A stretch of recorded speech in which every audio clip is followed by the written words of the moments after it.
In this video, I'll be showing you how to install LibreOffice on Debian-based Linux distros such as Kali Linux, Ubuntu, Linux Mint, and so on.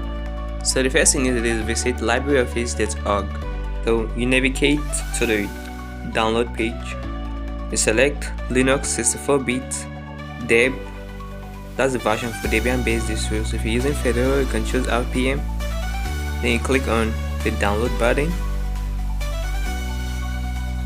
and wait for the download process to begin. Once the download process is completed, the next thing you want to do is open your terminal and navigate to the download directory using the cd command, cd downloads.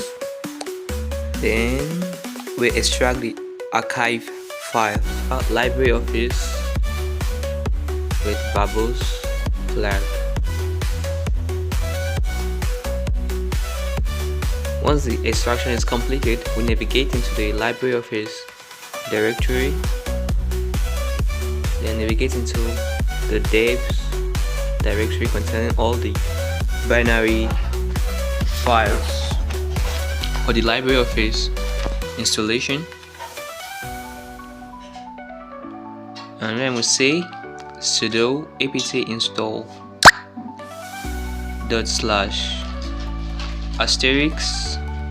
/*deb, and this will install all the Debian packages in the current directory.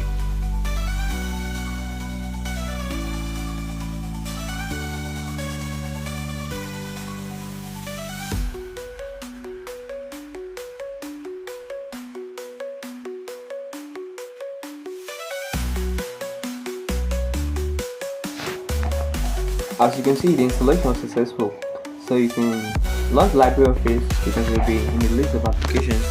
So you just transfer the name and launch it. Then you can make use of any of its features you'd like to make use of.